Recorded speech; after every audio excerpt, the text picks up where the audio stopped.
নমস্কার, আমার নাম ত্রিশান। দ্য হিলিং ডায়েরিজ চ্যানেলে একটা নতুন ভিডিওতে আপনাদের সবাইকে স্বাগত। যারা আমাকে চেনেন, আমি একজন সিকেডি পেশেন্ট, বর্তমানে পিএনবিতে চাকরি করি। আজকে আমরা এই ভিডিওতে কথা বলবো কী করে আমার এই সিকেডি রোগটা ধরা পড়লো তাই নিয়ে, যাতে আপনারা আপনাদের আর্লি সাইনগুলোকে ইগনোর না করেন।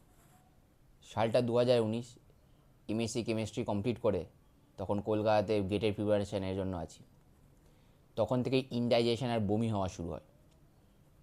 প্রথম প্রথম জিনিসটাকে ইগনোর করেছিলাম, ভেবেছিলাম বাইরে আছি, বাইরে খাবার খাচ্ছি, সেজন্য হয়তো ইনডাইজেশন হচ্ছে, বমি হচ্ছে, আস্তে আস্তে ঠিক হয়ে যাবে।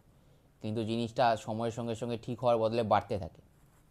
তখন বুঝতে পারিনি যে শরীর আসলে ভেতর ভেতর থেকে জানান দিচ্ছে যে ভাই, আমি কিন্তু ঠিক নেই, আস্তে আস্তে খারাপ হচ্ছে। যাই হোক, আস্তে আস্তে সময় এগোতে থাকে, চলে আসে 2020 সালের মার্চ মাস। মার্চ মাসে তো আমরা জানি দেশ জুড়ে লকডাউন হয়ে যায়। 2020 সালের 23শে মার্চ সবার সঙ্গে আমিও বাড়ি ফিরে আসি। ভেবেছিলাম বাড়িতে আসবো, বাড়ির খাবার খাবো, হয়তো আস্তে আস্তে শরীর ঠিক হয়ে যাবে। কিন্তু শরীর তো ঠিক হয়ই না, বরং পরিস্থিতি এতটাই খারাপ হয়ে যায় এক সময় যে জল খেলেও বমি হয়ে যাচ্ছিল, জ্বর আসা শুরু হয়ে যায়, শরীর প্রচণ্ড খারাপ হয়ে যায়। তখন ডিসাইড করি এলএফটি টেস্ট করার, কারণ ভেবেছিলাম হয়তো যে পেটের কোনো সমস্যার জন্য এরকম হচ্ছে। তো 2020 সালের 12ই মে এলএফটি টেস্ট করাতে যাই পাশেরই একটা নার্সিংহোমে। এখনও মনে আছে বাবার সাথে 12ই মে 9:30টার সময় রিক্সা করে গেছিলাম। শরীর এতটাই খারাপ হয়ে গেছিলো যে বাড়ির পাশেই ছিল, কিন্তু তবুও রিক্সা করে যেতে হয়েছিলো, কারণ জ্বর, পেটে কোনো খাবার নেই, একদম শরীর দুর্বল হয়ে গেছিলো। তো যাই হোক, 12ই মে এলএফটি টেস্ট করাতে যাই। তারপর রাত্রেবেলা রিপোর্ট আসে এলএফটি টেস্টের। রিপোর্ট নর্মালি ছিল, কিন্তু ব্লাড প্রচণ্ড কমে যায়, 6.1 হয়ে যায়। তো আমার বোন বলে যে এত কম ব্লাডে তো বাড়িতে রাখাটা ঠিক হবে না, ওকে হসপিটালে ভর্তি করে দাও। হসপিটালে ভর্তি করে দাও, 1-2 ইউনিট রক্ত দিবে, আস্তে আস্তে ঠিক হয়ে যাবে। তো আমিও ভেবেছিলাম যে ঠিক আছে, 1-2 ইউনিট রক্ত দিবে, একদিন রাখবে, পরের দিন ছেড়ে দিবে বা চলে আসবো, একদিন থেকেই হসপিটাল থেকে চলে আসবো। কিন্তু কথায় আছে, বিধাতার লেখন কে করে খণ্ডন।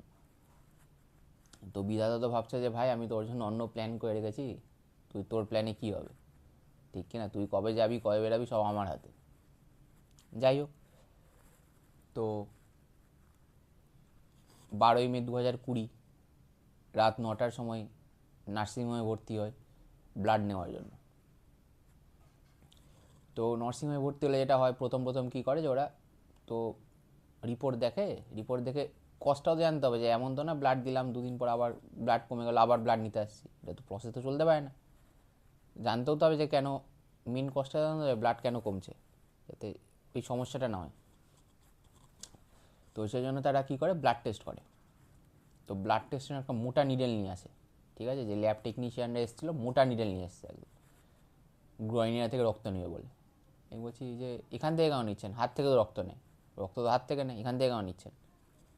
আর একদম মোটা নিডেল, আমার ভয় লাগছে যে কী ব্যাপার ভাই, এত মোটা নিডেল নিয়ে রক্ত নিচ্ছে, এবার কী হবে।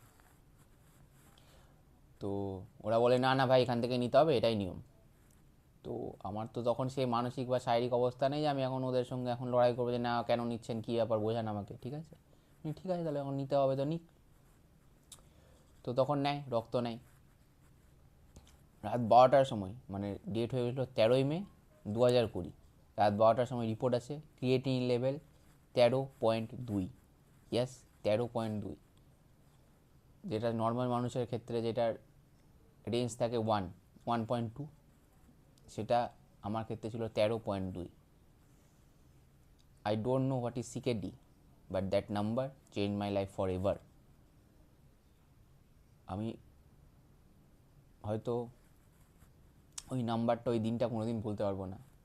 দুটোই 13ই মে 2020, 13.2। নার্সরা বলা বলি শুরু করে যে সিকেডি হয়েছে। তো আমি তখন জানতাম না সিকেডি কী জিনিস, সিকেডি কী, সিকেডির প্রভাব কী, সিকেডির ভবিষ্যৎ কী। শুধু শুনেছিলাম শব্দটা সিকেডি প্রথমবার। তো আমি একটা ধারণা করেছিলাম যে কিডনি রিলেটেড কিছু হবে, কারণ সিকেডি যেহেতু বলছে কিডনি রিলেটেডই কিছু হবে হয়তো। তো কিন্তু এই 3টে শব্দের ভার যে এতটা হতে চলেছে সেটা কোনো দিন কল্পনা করতে পারিনি। তো যাই হোক, এই তারপর তো পরবর্তী 7 দিন হসপিটালে থাকতে হয়, হসপিটালে কাটাতে হয়। সেই পরবর্তী 7 দিনের গল্প পরের ভিডিওতে আমরা করব, এই ভিডিওটাকে আর লম্বা করব না। খুব তাড়াতাড়ি আপনাদের সঙ্গে দেখা হবে নতুন একটা ভিডিওর সঙ্গে। ততদিনের জন্য ভালো থাকবেন, সুস্থ থাকবেন, টাটা।